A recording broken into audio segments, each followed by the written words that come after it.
Un jeune paysan vivait heureux avec son père et son chien fidèle. Mais une tragédie lui arracha tout. Son père tomba malade et mourut, et peu après, un incendie consuma entièrement sa ferme. Il erra dans d'autres terres, l'âme brisée, accompagné uniquement de son chien fidèle, jusqu'à ce qu'un jour Dieu le guida vers une vieille maison abandonnée, où il découvrirait un ancien trésor qui changerait sa vie pour toujours. Il était une fois dans une région lointaine, où les aubes peignaient les champs d'or et les rivières chantaient encore entre les pierres. Vivait un jeune paysan humble appelé Jean, avec son père, Père Michel. Ils vivaient humblement dans une petite cabane faite de murs de terre et d'un toit de chaume sur leur ferme. Ils n'avaient ni richesse ni grande terre, ils comptaient seulement sur quelques poules et une petite culture de maïs dont ils survivaient. Mais ils avaient quelque chose que beaucoup avaient perdu, la foi, l'amour et l'espérance. Père Michel était un homme travailleur aux mains calleuses par la terre et au cœur rempli de bonté, tout comme son fils. Dès son plus jeune âge, il enseigna à Jean la valeur de l'effort et de faire confiance à Dieu par-dessus tout. « Fils, disait-il, la vie du pauvre n'est pas facile, mais si tu marches avec foi et travail dur, Dieu ouvrira les chemins quand tu t'y attendras le moins. » Jean écoutait ces mots avec son âme. Il rêvait d'avoir un jour de bonne terre, un petit coin de monde où planter et aider les autres, mais surtout, il rêvait de ne jamais oublier Dieu ni les nécessiteux. Mais dans cette petite ferme humble, ils n'étaient pas seuls. Ils étaient accompagnés d'un animal très spécial. Plus qu'un animal, c'était un compagnon fidèle, un chien nommé Fauve. Il était majestueux à sa manière, avec un pelage doré par le soleil et un regard noble qui reflétait intelligence et tendresse. Bien qu'il ne fût pas grand ni imposant, il compensait par son caractère courageux et une loyauté inébranlable. Fauve connaissait chaque recoin de la ferme, les sillons où poussait le maïs, l'ombre où Père Michel se reposait après le travail et le chemin poussiéreux qui menait au village. Il était toujours attentif, veillant à ce qu'aucun renard ne s'approche du poulailler, aboyant fort chaque fois que le danger rôdait. Pour Jean et son père, ce chien faisait partie de la famille. Les jours de marché, Fauve marchait avec eux jusqu'au village, la queue levée et le regard curieux, comme s'il comprenait qu'ils transportaient dans leur charrette non seulement les fruits de la terre, mais l'effort de toute une vie. Là, entre les rires des enfants et le brouhaha des marchands, Père Michel vendait quelques récoltes, des œufs frais et du miel, juste assez pour survivre dignement. Jean, en bon maître, s'assurait toujours que Fauve ait de la nourriture et de l'eau avant lui-même. Il préparait les restes du déjeuner, caressait sa tête et lui parlait comme s'il était un frère. Et les nuits, quand le vent soufflait fort et que le silence remplissait la campagne, Fauve se couchait dans sa niche à côté de la maison, comme s'il savait que sa mission était de les protéger même dans leurs rêves. Cette petite ferme, bien que pauvre, était pleine de vie, de foi et d'amour. C'était un refuge où 3 âmes, un père, un fils et un chien fidèle, vivaient avec la certitude que Dieu n'abandonne jamais les cœurs sincères. Dans ces nuits tranquilles, lorsque le chant des grillons accompagnait le vent et que le feu de la lampe tremblait dans un coin, Père Michel et Jean s'agenouillaient sur le sol de terre. Là, dans cette humble cabane, ils rendaient grâce à Dieu pour chaque jour de travail, pour le pain qui ne manquait jamais et pour la santé qui les maintenait debout. Jean, les yeux fermés et le cœur rempli de foi, élevait sa voix et disait « Seigneur, bénis cette terre que nous travaillons avec amour, que nos mains ne se lassent jamais et que le fruit de notre effort ne manque jamais. Donne-nous la force de continuer à planter, même si le soleil brûle et que la pluie tarde à venir. » Et alors Père Michel, d'une voix posée et sage, répondait « Merci, Père, de nous donner le juste nécessaire. Nous ne demandons pas de richesse, seulement ta présence dans notre foyer.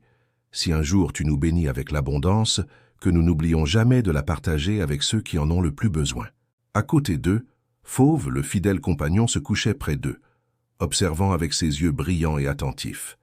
Et quand Jean finissait de prier, le chien laissait échapper un petit aboiement doux, comme s'il rendait grâce au ciel lui aussi. Père et fils riaient avec tendresse. « Regarde, papa, même Fauve prie avec nous, » disait Jean en caressant sa tête. « Bien sûr, mon fils, même les animaux sentent quand Dieu est présent, » répondait Père Michel avec un sourire. Ainsi passaient les nuits enveloppées de foi, d'espérance et d'amour. Et à l'aube, lorsque le coq chantait, ils sortaient ensemble pour travailler la terre, planter, arroser, prendre soin des poules et des plantes, toujours accompagnés de Fauve, qui courait joyeusement entre les sillons comme un gardien des champs. Mais comme dans toute histoire, la vie, tôt ou tard, met à l'épreuve les cœurs les plus forts. Et ce foyer humble et plein de foi était sur le point d'affronter sa plus dure épreuve. L'épreuve arriva. Le père de Jean commença à tomber malade. Alors qu'il travaillait au champ, Fauve commença à lécher Père Michel d'une manière inhabituelle, comme s'il pressentait quelque chose. Puis les mains de Père Michel, autrefois fortes et fermes, commencèrent à trembler en tenant la houe, et sa voix qui guidait autrefois les jours avec espérance devint faible et entrecoupée. Jean sentit son cœur se serrer, et alors son père tomba par terre. « Papa, qu'est-ce qui se passe ?» cria Jean en courant vers lui, le cœur battant. Fauve aboyait désespérément, comme si son âme ressentait aussi la douleur du vieil homme. Le père parvint à peine à murmurer d'une voix coupée « Fils, je ne me sens pas bien ». Sans réfléchir, Jean le chargea sur son dos, pas à pas sous le soleil ardent jusqu'à atteindre leur humble maison. Fauve ne se séparait pas d'eux, marchant à leur côté avec un gémissement triste, comme s'il comprenait la gravité du moment. Dès ce jour, le chien fidèle devint son gardien constant, veillant sur Père Michel, se couchant à côté de son lit et surveillant pour que rien ne lui manque. Dès lors, Jean et son fidèle compagnon Fauve devinrent les gardiens du foyer. Chaque aube, tandis que le soleil peignait les champs d'or, Jean prenait un panier d'œufs, un peu de maïs et quelques fruits, et descendait seul au village pour vendre le peu qu'ils avaient. Il le faisait le front haut, sachant que chaque pièce servirait à acheter les médicaments de son père. Pendant ce temps, Fauve restait à la maison, surveillant la porte, attentif à chaque soupir de Père Michel. Parfois, il se couchait à côté de lui et le regardait avec des yeux qui semblaient tout comprendre, comme s'il portait aussi sa douleur en silence. Quand la nuit tombait, Jean revenait fatigué, mais l'âme allumée.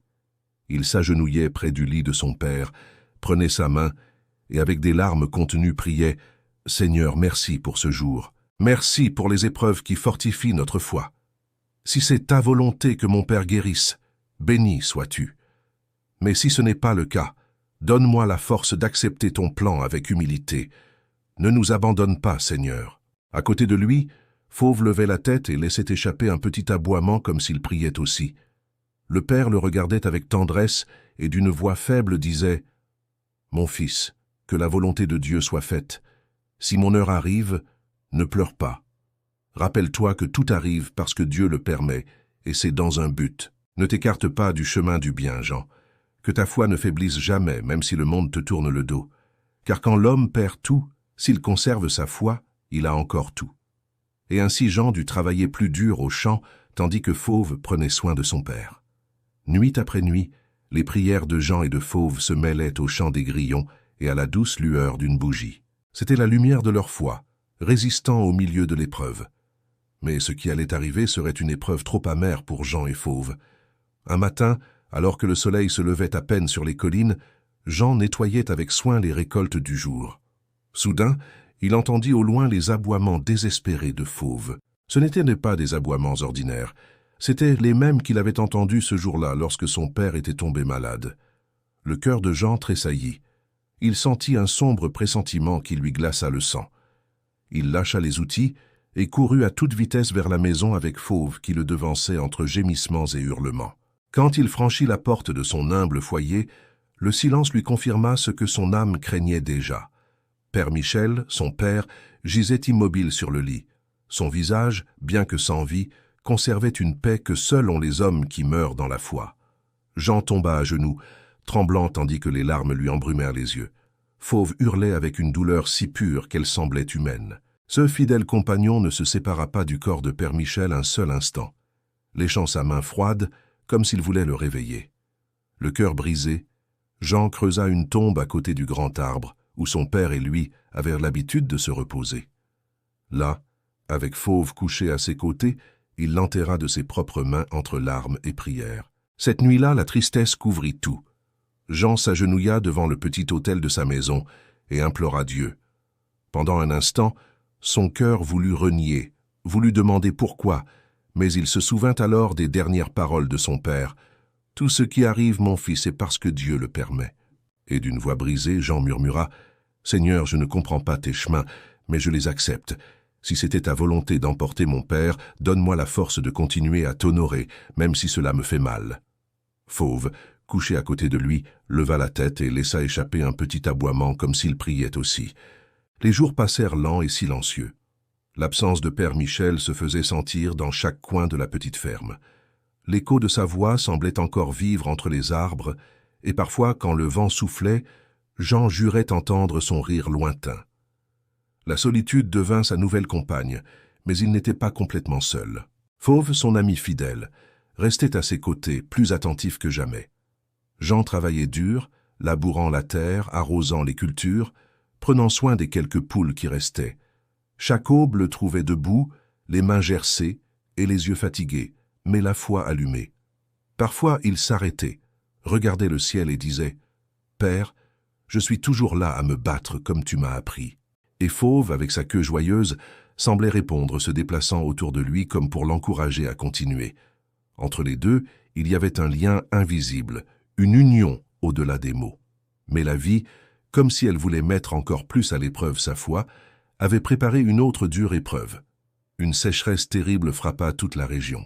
Les jours devinrent tardants. Le sol se fissura, les ruisseaux se desséchèrent et les plantes commencèrent à mourir. Jean tenta de sauver les cultures, mais le soleil était implacable. Le vent, sec et chaud, apportait avec lui l'odeur du désespoir. Jusqu'à ce qu'un jour l'impensable se produise. Une étincelle, peut-être due à la chaleur ou au vent, alluma la végétation sèche. En quelques minutes, le feu se propagea comme un monstre affamé, dévorant tout sur son passage. Jean courut désespérément, essayant de sauver quelque chose, mais c'était inutile. Les flammes ravagèrent sa petite ferme, sa maison et tous ses animaux, sauf Fauve, qui fut également sauvé. Le feu consuma seul toute la ferme de Jean, comme si Dieu voulait continuer à éprouver la foi de Jean. Quand le feu passa debout, au milieu de la fumée et des cendres, Jean tomba à genoux. Les larmes se mêlaient à la suie qui tachait son visage. « Pourquoi, mon Dieu ?» cria-t-il l'âme brisée. « Pourquoi me prends-tu tout? D'abord mon père, maintenant ma terre, mes poules. Qu'ai-je fait de mal, Seigneur? Es-tu en train de me punir ?» Le silence fut sa seule réponse. Seul le crépitement du feu mourant au loin et le gémissement du vent accompagnaient sa douleur. Fauve, fidèle comme toujours, s'approcha lentement et lécha les mains de son maître, le regardant avec tendresse, comme s'il voulait dire qu'il n'était pas seul. Jean l'étreignit fort, posant son front sur sa tête, et murmura d'une voix brisée « Ami, il ne nous reste plus que toi et moi, mon fidèle Fauve. » Au milieu de la ruine et de la tristesse, il ne restait que deux âmes, un jeune homme brisé et un chien loyal qui ne le laisserait pas tomber. Mais ce que Jean ne savait pas, c'est que cette tragédie n'était pas venue pour le détruire, mais pour forger son destin. Parfois, le feu qui brûle ce que nous aimons ne vient pas pour nous punir, mais pour nous purifier, pour que nous renaissions plus forts des cendres. Le cœur en morceaux et l'âme fatiguée, Jean prit une décision douloureuse, abandonner la terre où il avait grandi avec son père. Cette ferme qui fut autrefois son refuge n'était plus qu'un souvenir couvert de cendres. Il fit ses adieux sur la tombe de son père et promit qu'il reviendrait. Il accrocha un petit sac à dos sur son épaule, prit un bâton de bois et, avec Fauve à ses côtés, commença à marcher sans but, cherchant un nouveau commencement. Quand Jean passa par le village où il vendait avec son père, les gens le regardaient avec compassion. Les voix se faisaient entendre sur son passage, murmurant avec tristesse « Regardez, voici le pauvre jeune Jean. Que Dieu ait pitié de lui et le bénisse. » Jean ne répondait pas, baissait seulement la tête et continuait son chemin. Chaque mot qu'il entendait était comme une épine dans son cœur, mais aussi un rappel qu'il devait continuer à faire confiance. En silence, il parlait à Dieu en marchant. « Père céleste, tu sais ce que je fais et où je marche. Je ne comprends pas tes plans, mais j'ai confiance qu'il y a encore un but pour moi. » Fauve le regardait en remuant la queue comme s'il comprenait chaque mot. Ce jour fut long et la nuit froide, mais Fauve ne s'éloigna jamais de lui. Ils dormirent sous les arbres, burent l'eau des ruisseaux et partagèrent le même morceau de pain. Fauve, bien que maigre et fatigué, marchait toujours devant, comme s'il savait où le destin les guidait. Ainsi, entre pas fatigués et prières silencieuses, tous deux commencèrent une nouvelle vie, laissant derrière eux la douleur, sans imaginer que ce que le destin avait préparé serait bien plus grand que tout ce qu'ils avaient perdu. À l'aube du jour suivant, Jean prit son bâton, mit son sac à dos sur son épaule et continua son chemin avec Fauve à ses côtés. Il marcha toute la journée sous le soleil ardent, traversant des champs et des sentiers poussiéreux jusqu'à atteindre un petit hameau. Son apparence humble et la fatigue sur son visage attirèrent l'attention des villageois. Certains murmuraient entre eux « Qui est ce jeune étranger ?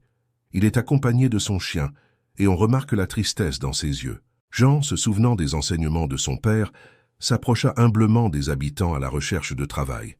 Il frappa aux portes, offrit sa force et ses mains, mais la plupart le rejetaient. Certains le regardaient avec méfiance, d'autres l'ignoraient simplement. Cette nuit-là, la faim les frappa fort. Ni Jean ni Fauve n'avaient mangé de toute la journée. Cependant, aucun ne pensait à se rendre. Lorsque le soleil se cacha derrière les collines, Jean marcha vers les environs du village à la recherche d'un endroit où se réfugier. Le vent soufflait froid, et entre les buissons, il aperçut une vieille maison de terre abandonnée, couverte de poussière et de lianes. « Nous nous reposerons ici, Fauve, » dit-il d'une voix fatiguée, mais pleine d'espoir. Il alluma un petit feu avec des brindilles sèches, partagea avec son chien le dernier morceau de pain qui lui restait et s'allongea sur le sol rugueux. Malgré la fatigue, avant de fermer les yeux, il joignit les mains et pria « Merci, Seigneur, car même si je n'ai rien, j'ai encore la vie, et j'ai mon fidèle ami. » Cette maison abandonnée se transforma, sans qu'il le sache, en son nouveau foyer. Le lendemain, Jean se leva tôt et sortit chercher du travail dans les fermes voisines. Dans l'une d'elles, un homme appelé Pierre, d'environ 50 ans, et au visage bienveillant, le vit et demanda « Cherches-tu du travail, jeune homme ?»« Oui, monsieur, » répondit Jean avec humilité. « Je n'ai rien, mais je sais travailler la terre. » Pierre l'observa quelques secondes, vit la fatigue dans son regard et, ému par la compassion, dit « D'accord, je te donnerai du travail. Viens manger quelque chose.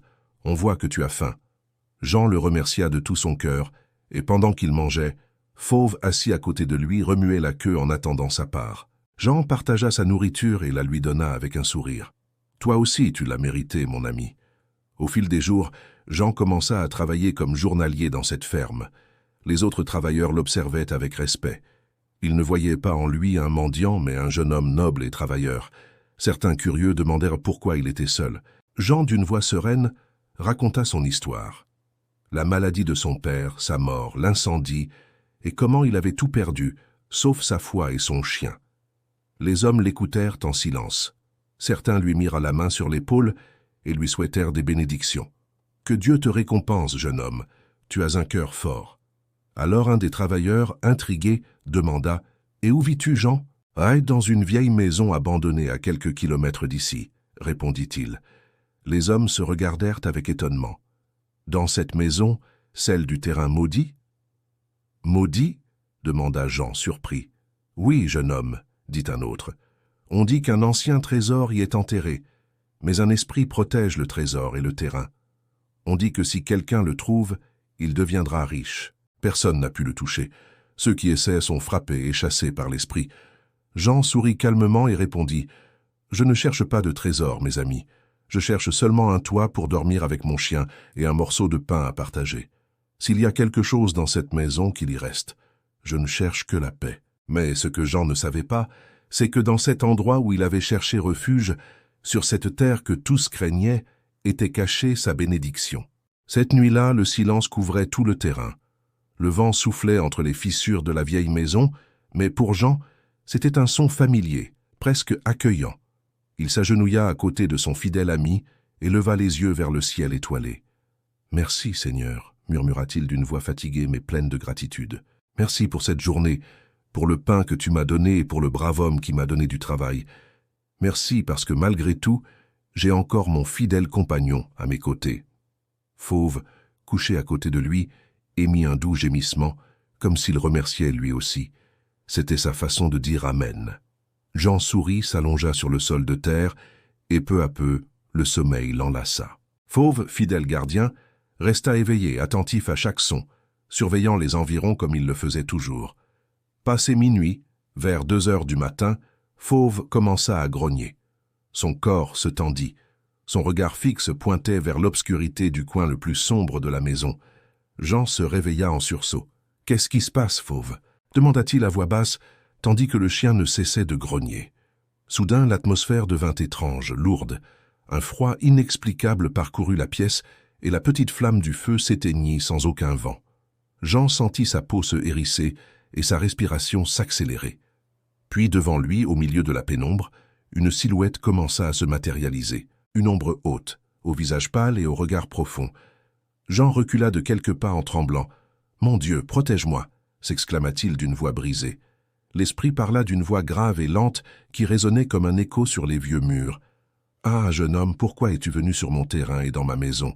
Serait-ce pour le trésor que tous convoitent ?» Jean déglutit. Sa voix tremblait, mais ses mots sortirent pleins de sincérité. « Non, monsieur, je ne cherche pas de trésor, je cherche seulement refuge. J'ai tout perdu. Mon père, mon foyer, mes récoltes. Je n'ai personne, seulement mon chien et ma foi en Dieu. » L'esprit garda le silence quelques secondes, puis son visage autrefois sévère sembla s'adoucir. « J'ai vu beaucoup d'hommes venir ici, » dit-il d'une voix profonde, tous avec le cœur plein d'avarice. Ils voulaient mon trésor et mon terrain, mais pas le repos de mon âme. C'est pourquoi je les ai chassés. Mais tu n'as pas de convoitise, seulement de la douleur, de la foi et de la noblesse. Jean baissa la tête et répondit avec respect, « Je désire seulement un endroit où vivre. Si cette maison vous appartient, je ne vous dérangerai plus. Demain, je partirai. » L'esprit étendit sa main spectrale et une faible lumière commença à l'envelopper. « Non, jeune homme, tu ne partiras pas. Tu as été choisi. Par ta pureté, je serai enfin libre. Le trésor que tous ont cherché avec avarice te sera révélé demain. Quand minuit sonnera, tu trouveras mon repos et avec lui ta bénédiction. » Fauve, sans aboyer, observait attentivement comme s'il comprenait ce qui se passait.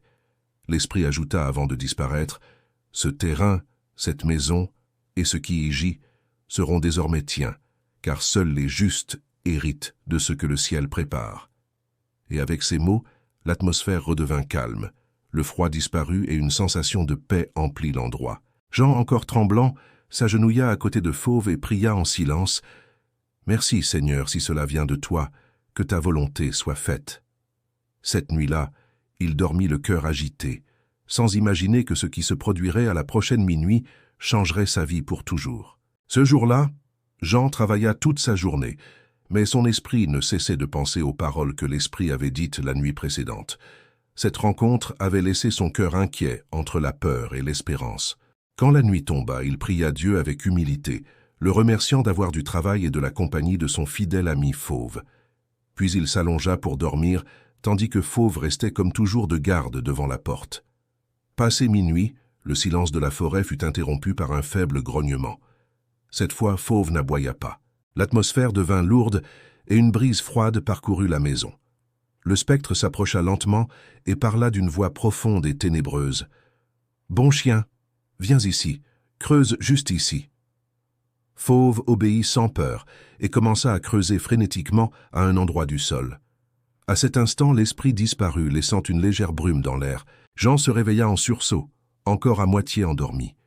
Il se redressa alarmé en voyant Fauve creuser désespérément. « Qu'est-ce que tu fais, Fauve » demanda-t-il confus. Il se souvint alors des paroles de l'esprit. « À minuit, tu le trouveras. » Sans réfléchir, il prit un bâton et commença à creuser avec son chien. Soudain, le sol céda et un ancien coffre apparut, couvert de terre et avec un cadenas rouillé. Jean prit une pierre et frappa jusqu'à le briser. En l'ouvrant, une lumière dorée illumina leur visage. De précieuses pièces d'or brillaient comme si elles gardaient des siècles d'histoire. À cet instant, l'esprit apparut pour la dernière fois. « Ah, jeune homme, merci de m'avoir libéré, » dit-il d'une voix sereine. « Maintenant, je peux partir en paix. Profite de cette bénédiction et de ce terrain qui sont désormais tiens. Mais souviens-toi, sois prudent. Il y a des cœurs envieux qui ne supportent pas de voir le juste prospérer. » Et ainsi l'esprit s'évanouit lentement dans la brume, tandis que Fauve remuait la queue. Et Jean, à genoux devant le coffre, regardait le ciel avec des larmes aux yeux, remerciant Dieu pour ce miracle qui changerait son destin pour toujours.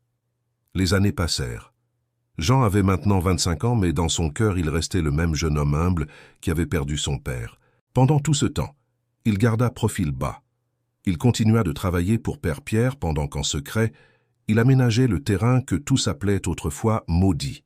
Il acheta des outils, engagea quelques journaliers honnêtes, clôtura les pâturages, amena des volailles et quelques vaches, et avec patience transforma la terre en un champ prospère. Il construisit une maison plus digne, petite, mais faite de ses propres mains et de celles de ceux qui travaillaient avec lui.